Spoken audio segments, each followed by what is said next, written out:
السلام عليكم أصحاب الصور دواد مدحوين دونالد جي ترامب ayaa bartiisa Truth Social-ka waxa uu ku soo qoray in sharcigii ugu magac daray The Big Beautiful Bill oo shalay ay meel mariyeen xubnaha aqalka wakiilada ee Congress-ka Mareykanka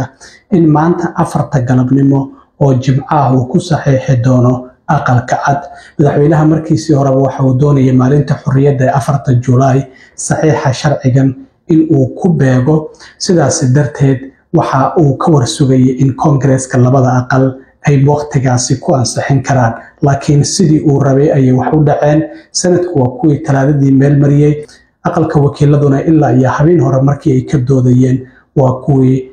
shalay galinkii dambe sharcigaasi meel mariyay marka sidaan ognahay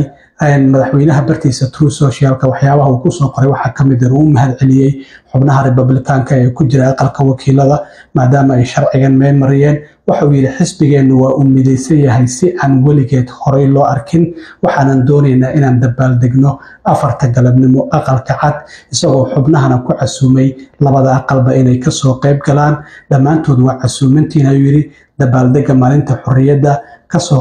qayb gala waxaana bilowday waqtigii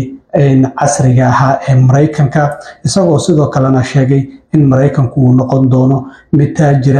ammaan ah isla markaana lagu faano si aan weligeed hore loo arkin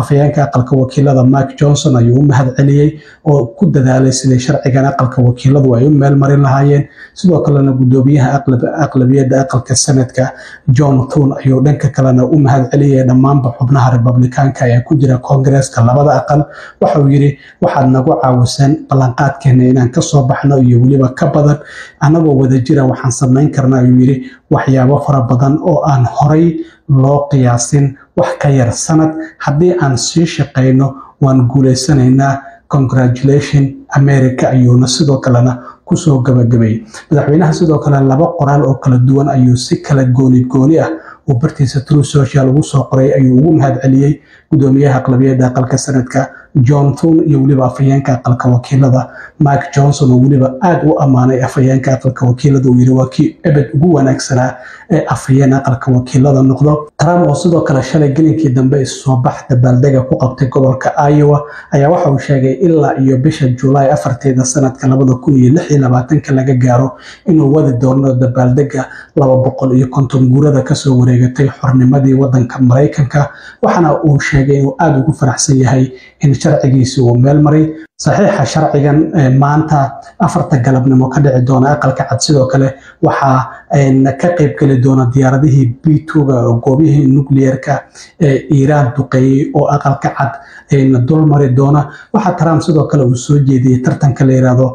The Ultimate Fight Championship oo UFC loo soo gaabiyay in banaanka aqalka cad lagu qabto 20,000 ilaa 25,000 oo qofna ay u soo daawasho tagaan waxa uu yiri waa inaan halkaas ku qabanaa madaxweynuhu waa jecel yahay ciyaaraha UFC da la yiraahdo mararka qaarna waa uu ka qayb galaa ninka madaxda ka ah ee Dan White la yiraahdana aad ay saaxiib u yihiin marka waxa laga sheegay in laga yaabo in ciyaarahaasi lagu qabto banaanka aqalka cad oo daawadayaal aad u fara badan ay u soo daawasho tagaan marka madaxweynaha sharciga qalinka ayuu ku duugayaa maanta 4 galabnimo aqalka cad ayuu ku saxiixi doonaa munaasabad ballaaran oo maalinta xurriyadda lagu beegay ayuuna